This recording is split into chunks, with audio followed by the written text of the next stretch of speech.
Avant même qu'un seul mot ne soit prononcé, avant même le moindre geste ou la moindre interaction, le verdict est déjà rendu. Les regards se lèvent, se croisent, s'attardent avec insistance. Certains sont moqueurs, d'autres ouvertement méprisants. Des sourires ironiques se dessinent sur les visages, chargés de supériorité et de jugement silencieux. Dans cette salle de sport où tout semble tourner autour de l'apparence, de la performance et de la domination physique, l'atmosphère devient lourde, presque oppressante. Ici, chaque muscle est exhibé comme un trophée, chaque mouvement est une démonstration de puissance, chaque regard cherche à affirmer une place dans la hiérarchie invisible du gym. Et, au milieu de ce décor façonné par les corps sculptés, les miroirs géants et les égos surdimensionnés, une vérité brutale s'impose sans détour. Pour eux, cet homme n'a rien à faire ici. Vêtu d'un uniforme simple, discret, presque insignifiant à leurs yeux, une serpillière à la main, il ne correspond à aucun des codes sacrés de cet univers. Il n'impressionne pas. Il ne provoque ni admiration ni respect. Il est perçu comme un intrus silencieux, une présence déplacée, tolérée uniquement parce qu'elle reste en marge. Aux yeux de cette élite autoproclamée, il n'est ni un athlète, ni un rival, ni même un individu digne d'attention, seulement un décor de plus dans leur théâtre de vanité. Et pourtant, sans qu'ils ne le sachent encore, ce mépris silencieux, ces jugements hâtifs et ces sourires arrogants s'apprêtent à se retourner contre eux. Car dans cette salle où l'on croit que la valeur d'un homme se mesure à la taille de ses muscles et à l'image qu'il projette, une leçon inattendue se prépare. Celle qui rappelle que la véritable force ne se montre pas, ne s'annonce pas et ne cherche jamais à impressionner. Elle attend. Elle observe et elle se révèle toujours là où personne ne l'attend. Avec une politesse presque excessive, presque déroutante dans cet univers dominé par l'arrogance et la compétition, il s'approche lentement. Sa voix est calme, posée, dépourvue de la moindre provocation. Sans hausser le ton, sans chercher à attirer l'attention, il demande simplement s'il peut tenir la barre un instant, comme s'il s'agissait d'un geste banal, presque insignifiant. Pourtant, à peine sa requête est-elle formulée qu'elle est aussitôt accueillie par des regards incrédules, des ricanements étouffés et des sourires moqueurs. Pour ceux qui l'entourent, cette demande ne peut être qu'une plaisanterie, une absurdité de plus dans un lieu où la hiérarchie est censée être claire et immuable. Ici, on croit dur comme fer que la valeur d'un homme se mesure exclusivement à la taille de ses muscles, à la dureté de ses abdominaux et à l'image qu'il renvoie dans le miroir. Dans leur esprit, un homme vêtu d'un simple uniforme, sans bras saillants ni posture dominante, n'a ni le droit ni la légitimité de s'approcher d'une barre chargée de poids. Sa présence devient une source de divertissement, une parenthèse comique dans leur routine d'entraînement. Ils rient, persuadés d'être les seuls à comprendre les règles de ce monde, inconscients qu'en cet instant précis, ce qu'ils prennent pour une blague marque en réalité le début d'une humiliation silencieuse et inoubliable. Il insiste doucement, avec une retenue presque douloureuse, comme s'il s'excusait déjà d'occuper cet espace qui, à leurs yeux, ne lui appartient pas. Chaque mot est mesuré, chaque geste empreint d'une humilité désarmante. Il explique calmement qu'il souhaite seulement faire un échauffement rapide, rien de plus, juste quelques secondes, sans déranger personne. Autour de lui, l'ambiance change subtilement. Des rires étouffés commencent à se propager, d'abord discrets, puis de plus en plus assumés. Des regards complices s'échangent, accompagnés de murmures moqueurs et de commentaires ironiques à peine dissimulés. Certains hochent la tête avec sarcasme, d'autres sourient ouvertement, convaincus d'assister à une scène ridicule, presque gênante. Pour eux, cette insistance polie n'est qu'une confirmation supplémentaire de leur jugement. Cet homme ne comprend pas les règles non écrites de cet univers. Ils ne voient pas qu'ici, la force se proclame, qu'elle s'impose, qu'elle se montre sans détour. Ils ignorent pourtant que derrière cette attitude effacée se cache une maîtrise silencieuse, une confiance profonde qui n'a nul besoin de s'exprimer par l'arrogance. Et tandis que les rires continuent de circuler autour de lui, la tension monte, imperceptible mais réelle, annonçant un renversement que personne n'a encore vu venir. Au moment précis où ses mains se referment sur la barre, un silence étrange s'installe, presque imperceptible, comme si l'air lui-même retenait son souffle. Les rires s'éteignent brusquement, les conversations se figent, et quelque chose d'indéfinissable change dans l'atmosphère de la salle. Ses doigts se placent avec une précision calme, sûre, révélant une habitude que personne n'avait remarquée jusqu'alors. Puis, sans effort apparent, sans grimace ni démonstration théâtrale, le poids quitte le sol. La barre s'élève avec une facilité troublante, presque irréelle, comme si la gravité avait soudainement perdu de son emprise. Les muscles que tous jugeaient inexistants ou insignifiants travaillent dans un silence maîtrisé, avec une fluidité déconcertante. Chaque mouvement est propre, contrôlé, implacablement précis. En quelques secondes à peine, toutes les certitudes s'effondrent. Les regards se figent, les sourcils se lèvent, les sourires arrogants disparaissent un à un. Ce qui devait être une plaisanterie devient un choc. Ce qui semblait ridicule se transforme en une démonstration écrasante. Les croyances construites sur l'apparence, la vanité et l'arrogance se désintègrent sous leurs yeux, sans bruit, sans discours, sans la moindre provocation. Et dans ce silence lourd de stupeur, une vérité s'impose avec une force brutale. La véritable puissance ne crie pas, ne se pavane pas et ne cherche jamais l'approbation. Elle agit, elle surprend, et lorsqu'elle se révèle, il est déjà trop tard pour détourner le regard. La salle entière bascule dans un silence pesant, presque irréel, un silence si dense qu'il semble écraser chaque respiration. Plus personne n'ose parler, plus personne ne rit. Aucun mot n'est nécessaire car tout se joue désormais sous leurs yeux. Chaque répétition est exécutée avec un contrôle absolu, une maîtrise froide et implacable qui ne laisse aucune place au doute.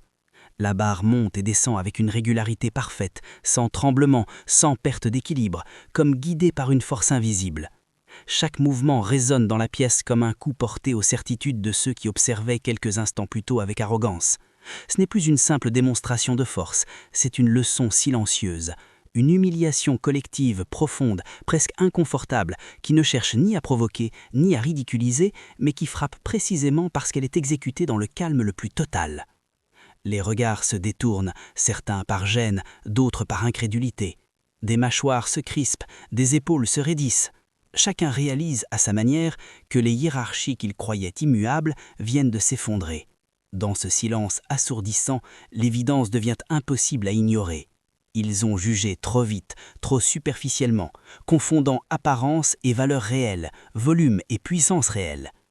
Et tandis que la barre continue son mouvement parfait, la salle de sport n'est plus un lieu de démonstration d'ego, mais le théâtre d'une vérité brutale et universelle. La force authentique n'a pas besoin de reconnaissance, car sa simple existence suffit à imposer le respect. Sans cri, sans gesticulation inutile, sans la moindre démonstration théâtrale, il exécute le mouvement avec une sobriété déconcertante. Aucun besoin d'impressionner, aucune volonté de prouver quoi que ce soit à qui que ce soit. Son visage reste calme, presque impassible, tandis que la charge s'élève avec une assurance implacable, portée par une maîtrise forgée dans l'ombre et le silence. Chaque répétition est un rappel cinglant que la véritable force ne cherche pas à être vue. Elle ne se pavane pas devant les miroirs, ne réclame ni applaudissements ni reconnaissance. Elle s'exprime dans le contrôle, dans la constance, dans cette tranquillité presque provocante qui contraste violemment avec l'agitation et l'arrogance environnante. Autour de lui, les regards sont désormais chargés de respect forcé, parfois même de honte muette. Les égos autrefois gonflés se rétractent face à cette démonstration silencieuse qui renverse toutes les illusions. Il n'a rien dit, il n'a rien revendiqué, et pourtant le message est limpide. La véritable force n'a pas besoin de se montrer, car lorsqu'elle se révèle, elle parle d'elle-même. Puis, comme si rien d'exceptionnel ne s'était produit, il repose la barre avec le même calme, laissant derrière lui une salle figée, contrainte d'accepter une vérité qu'elle préférait ignorer. Les visages qui riaient encore quelques secondes plus tôt sont désormais figés dans une stupeur presque douloureuse. Les sourires moqueurs se sont évaporés, remplacés par des regards écarquillés, incapables de détourner les yeux de la scène. Certains tentent de masquer leur incrédulité derrière une expression neutre, d'autres affichent ouvertement leur choc, comme s'ils cherchaient une explication rationnelle à ce qu'ils viennent de voir. Dans leur esprit, une question tourne en boucle. Comment est-ce possible ? Comment celui qu'ils ont ignoré, méprisé, réduit au silence par le simple poids de leur arrogance, a-t-il pu renverser la situation avec une telle facilité ? En quelques instants à peine, leurs certitudes se sont effondrées et avec elles, l'image flatteuse qu'ils avaient construite d'eux-mêmes.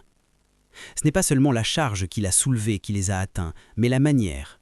Le calme, le contrôle, l'absence totale de besoin de reconnaissance ont frappé bien plus fort que n'importe quelle démonstration agressive. Sans un mot, sans un regard de défi, il a brisé leur ego, révélant la fragilité dissimulée derrière leurs apparences confiantes. Et dans ce silence chargé de malaise, chacun comprend à sa manière que ce moment restera gravé bien au-delà de l'entraînement, comme une leçon brutale mais nécessaire sur la différence entre la force que l'on affiche et celle que l'on possède réellement. Incapables d'affronter leur propre arrogance, certains cherchent aussitôt des excuses pour préserver l'image qu'ils ont d'eux-mêmes. Les regards se font soupçonneux, les murmures reprennent, cette fois chargés de mauvaise foi. On commence à chuchoter que les poids doivent être faux, que la barre est truquée, qu'il y a forcément un détail caché, un artifice que personne n'a remarqué. Dans leur esprit, cette hypothèse est plus confortable que la vérité.